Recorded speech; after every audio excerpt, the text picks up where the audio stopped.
Welcome to Discovering. Tonight is my 100th episode since taking over the show 2 years ago.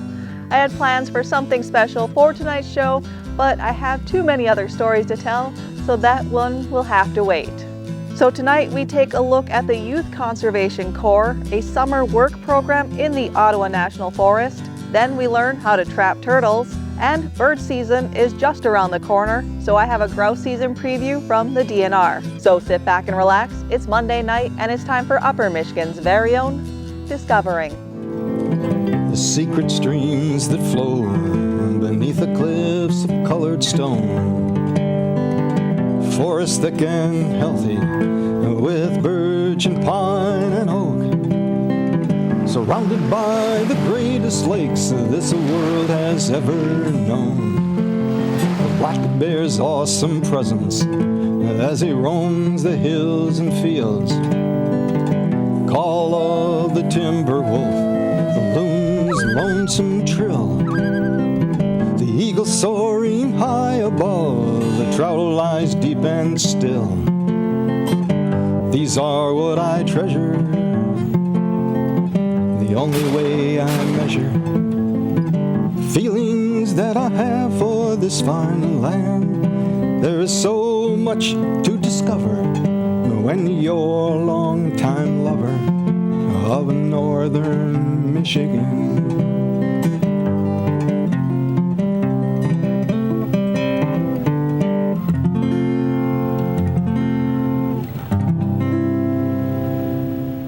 Autumn is pretty much here, and UP students are back in school. Some of these students spent their summer vacation learning about natural resources management by getting paid to work in the Ottawa National Forest through a program called the Youth Conservation Corps. It's a youth employment program aimed at teenagers 15 to 18 years old, and they're all local to help get them work experience, hopefully learn something, and find out what the Forest Service really does. It's 8 hours a day, 40 hours a week, 5 days a week, Monday through Friday. Ours is 8 weeks. The YCC is a national program. It was established by an act of Congress in 1970 was when the law was passed. On the Ottawa specifically, I think we had our first YCC program that very next summer in 1971, and we've been doing it ever since. The group works as a team on conservation projects throughout the forest. We try to make sure, it's a combination of educational experiences / just, things that need to be done.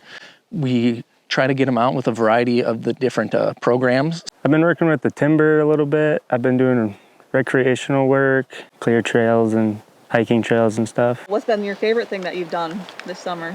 Building the fence. That was fun because I do stuff like that on my own time too. Not like big fences like that, but just projects. What kind of fence was it? It was a fence to keep motorized vehicles out of trails. No side-by-sides, dirt bikes, cars. Depending on the week, it'll be helping timber crews, learning how timber and logging works. It'll be with silviculture, learning about tree planting and reforestation. It really depends on the week. It's a very diverse program. And today we're collecting jack pine cones to help.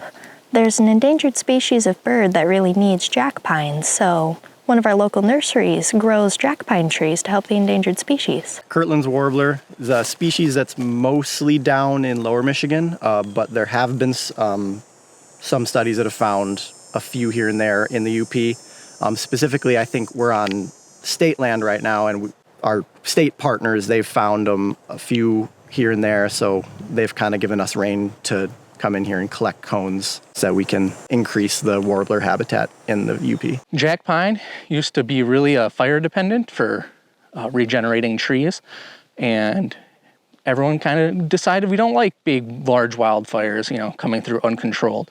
So when we suppressed the wildfires, it really kind of hindered jack pine regeneration. So they're closed cones like this, and they need fire usually or really extreme heat to open up the cones and the seeds can be released. They have like a resin in them that only opens from fire usually. This was the group's final week, and their mission is to collect as many jack pine cones as they can. But it's not as easy as one would think. Basically what we're looking for is the brown color on them. That shows that they're ready that the seeds are viable. Once they get too old, like 4, 5, 6 years old, they start to get lichen on them, and then the seeds aren't good anymore. And then some of them are green, any waxy color. This one looks pretty dry, but this one kind of looks like it has wax on it. Yeah, these ones are too new, so they're not mature enough to harvest. And each cone has to be carefully inspected for bug holes. If there's a hole, then it's garbage. How many cones are you having the youth collect today? Pretty much as many as we can. Yeah. Something in the range of over probably 10,000 seeds at least. Each cone would have anywhere from 10 to 50 or more seeds. So a lot of bushels. We have some sacks that we brought, and we've already filled up 1 or 2 over the last 2 days. So over the week, we'll get probably 4 or 5 bags of this many cones. I feel like I picked way more than this.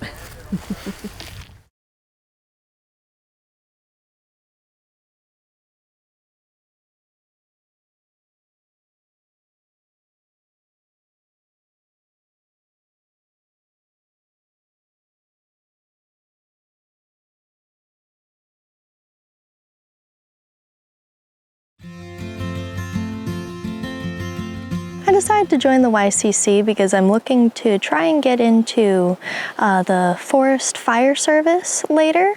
And I heard that if you have any sort of federal experience, that it really helps you get into those jobs. I did it because it sounded fun. I like being outdoors. I had a couple friends last year doing it, and they told me it was pretty nice, so I just decided to have some kind of summer job. Throughout the 8 weeks, they're learning a variety of skills and about what the Forest Service is and what it does. We've definitely been learning a lot of career building skills, how to show up to work every day consistently. A lot of them, this is their first real job. So we hope this is generally, showing up on time, getting used to working 40 hours a week, 8 hours a day. More specific skills, when we do trail work, we're using things like little hand saws. And so, learning how to use new tools, learning how to work with other people. Every time we go out, they teach us safety precautions, and they taught me how to paint good. I've been painting a couple of signs and stuff in the garage. I hope I can introduce them to new variety of jobs and skills, and hopefully find something they enjoy doing. There's tons of jobs in the Forest Service besides just timber. There's, recreation and all that. And I think it'd be great for them to realize man, I could actually make a career in this, being outdoors and being able to meet new people and see new places and that. The Ottawa National Forest spans 1 million acres across the Western UP and provides a lot of jobs to area residents. Participating in the YCC led to careers for both Savannah and Evan in the Ottawa. I'm Savannah Dimitrovich. I'm the pre-sale timber crew in Ontonagon. I did the YCC because I heard about it from my sister. She did it a couple years before I did. I did it in 2016. We did wildlife openings. We made little bird houses, with maps on them for the Norwich Bluff. We made those, we painted them, and then we put them out there. And we did a lot of storm cleanup. There seemed like there was a lot of thunderstorms that year. We got to do all different things. And I was like, man, we could just see something different every day. And I'm like, I want to see something different every day. I want to be able to see all of the Ottawa National Forest because I grew up hunting and hiking and everything on the Ottawa National Forest. And I'm like, I want to be able to just work in my backyard. I'm a pre-sale forester on the Ontonagon Ranger District. My mom did YCC in the 80s sometime, so I thought it would be a good program to kind of dip my feet into the natural resources and see if it was something I wanted to pursue. So we'd have a week with botany, a week with silviculture like we are today, and we planted native species for pollinator habitat, or we pulled invasive species. We did site prep for hemlock regeneration, just a wide variety of stuff. Most agreed that just being outdoors and getting to see the various sites in the Ottawa was the best part of the experience. We go on hikes, up to the Norwich Bluffs. I get to see those views and everything. I would recommend it because I feel like it's just good for you. I feel like it's good for anyone, even if you don't like being outdoors. I feel like it makes you healthier. I love working in the outdoors, and I would say mostly because we're all connected by one thing, and that's the planet Earth that we're on, and getting to be a part of the bigger picture of things outside of, just a cubicle in an office is definitely a fantastic experience. The Ottawa posts the YCC job application every year in January or February. So if you're a teenager in the Western UP and interested in participating, keep an eye on the Ottawa National Forest website next year.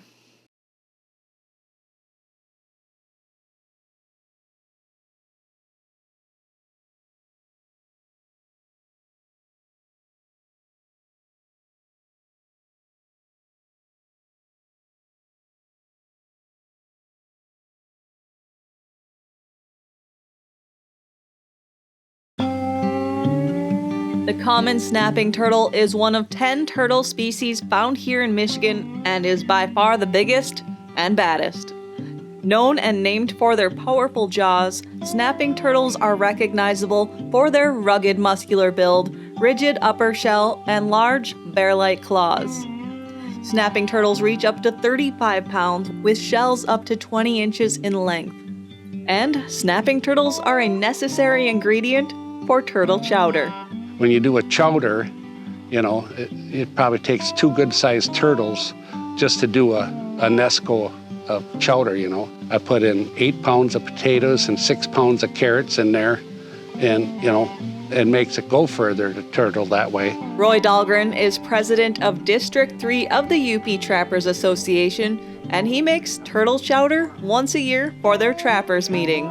It's a big hit at our year. It's normally our biggest attended meeting every year when I get the newsletter out and they know that I'm bringing the chowder to the meeting. So by the end of the meeting, that pot was empty.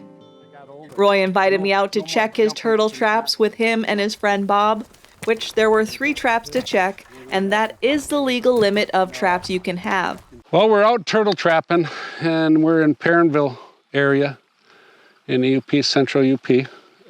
Turtle season runs from July 15th to September 15th. That's a hoop trap. They're a live trap. That's the only trap you can use for turtles. You always have to have part of your trap out of the water so the turtles can come up and breathe. Otherwise they'll die. Yeah, you can release them, Nothing yet. Still good and lively. The turtles, believe it or not, they like fresh bait. They don't like, if it's been dead for a day or 2, they won't mess with it. But in a pond like this will hold a lot of turtles. We checked one a week ago, with another friend of ours, and there was 11 turtles in one trap. There were only one legal one. They have to be 13 inches on the shell, the corpus of the shell, from head to tail in order to be legal in Michigan. The daily possession limit is 1 snapping turtle with a total season limit of only 2. Roy has been pushing for the DNR to allow a larger possession limit. Where you get more people into it, if you could get 8, 10, or a dozen, if we could get it where some of the local surrounding states have it, where you can only catch males or they're unlimited. There's a lady that has a web page and she's from Ohio, the turtle trapper, and she'll catch 400 or 500 a year in the same ponds year after year after year, and she never depletes them out. She won't, in her state, you're allowed to keep either sex, but she only keeps the males, and it's incredible to see. Trap number 2 was also empty. These are collapsible traps in the plastic pipe or a wooden lat keeps it expanded. The turtle comes in this end and this opens up and he drops inside. And then when he tries to leave, he goes down underneath that. So it holds him. I always try and use fresh bait. As you can see, the bluegills in there, the little bluegills are still alive flipping around, so we got good bait. But I'm disappointed there ain't nothing in there. Any small pond or lake, any body of water will have them. I've caught them in ponds that are just a dead pond that has 100-foot circle and had them in. I've seen them here before when I'm trapping beaver. I've seen the turtles, so they're here, but guess they're just not hungry. Trap number 3 was also empty. Not a turtle in it. That's why they call it trapping instead of catching, right, Bob? But Roy did have a turtle soaking at home to show me. This one my granddaughter got the other day. She was tickled pink. I wish she was here right now. She's in school, so. We put them in water. They'll flush themselves out. After, 4, 5, 6 days, the water will stay crystal clear, and that's when we butcher them. Then the neck and the tail are white meat, like a breast of a chicken. And then the legs are just like the legs of a chicken. They're dark colored. And like all good cooks, Roy doesn't follow a recipe for his chowder, or else I would share that with you too. If you're interested in snapper trapping, all you need is a Michigan fishing license, a few traps, some live bait, and pretty much any body of water.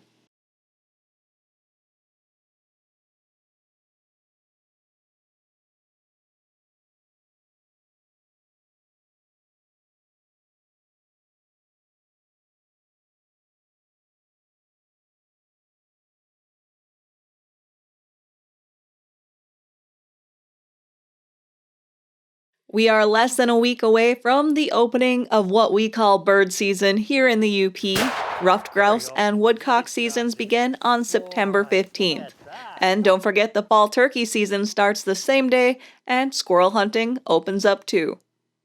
I sat down with DNR wildlife biologist Brian Roll to see what bird hunters can expect this year. The early report I hear on the drumming routes from this spring are we are up again, so this would be the second year. And it kind of makes sense. We're probably in the second year of on an upswing of that cycle.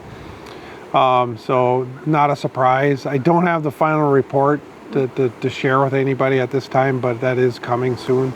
A little bit wet spring, so that's always a little bit concerning when you get those continual rains with those young chicks. But I did see plenty of broods from the guys that are out training right now. They're finding broods, so everything's indicating that we should have a pretty decent season. A woodcock are a little bit different. I know everybody wonders about those as well. Populations, are probably about the same as last year for Michigan, and they're down in a lot of other states. We're kind of lucky. We're actually the #1 producer of woodcock and the #1 harvester of woodcock. Early stuff I looked on the federal reports, our take last year was up, but also our hunter numbers were way up too. So that does not give you an indication of how many birds are there. That might indicate that people just went after them more. Again, we're a destination state, particularly the Upper Peninsula.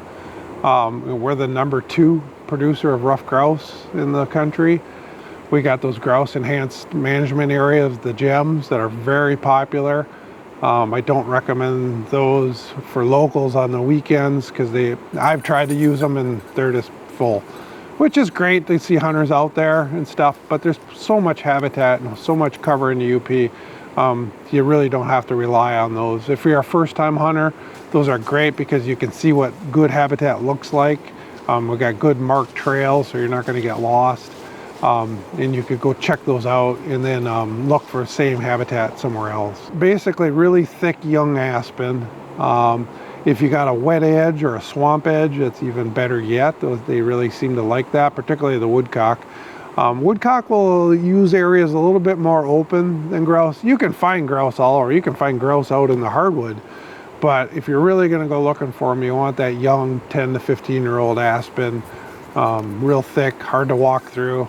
If you do find some fruiting cherries, apples, anything like that, boy, they can congregate. Hawthorns, any of those kinds of things, you'll see sometimes they'll congregate around those because they'll be feeding on them. On our gem areas, we're planting clover in the trails, so they really do like to go out and feed on that clover and other things like that. So if you're really stuck and you're not finding places, you can always stop at your local DNR office. I do it every year. Draw circles on maps. We have some free maps that we can give you some ideas on where to start. What really blows away folks that are not from the area is the amount of open land to hunting. That's what blows them away because, I'll circle this big area and I'm like, you got a week's worth of hunting right there. You're never going to get to all of it. So that just kind of blows folks away that we have all this open access. Really a blessing for the folks that live here. I get a lot of folks calling from out of state. When should I come to the UP? Well, when you want to be there, those magic few days when there's enough leaves off the trees and there's still ground cover and those grouse are going to hold. You know, when is that? It's different every year. I mean, you know, we've seen snow before October. We've seen real warm Octobers where you're wishing it would cool off so you could run the dog. So, you know, always watch your local area, and obviously that changes from where you are in the UP as well. To when that best time for grouse hunting is going to be. And a couple reminders from the DNR. Woodcock hunters must obtain a free woodcock stamp, and since they are a migratory bird, shotguns that are capable of holding more than 3 shells must be plugged. So it sounds like it should be a decent bird season this year, so get out there and good luck. That's all for tonight, and I hope to see you right back here next week for Upper Michigan's very own Discovering.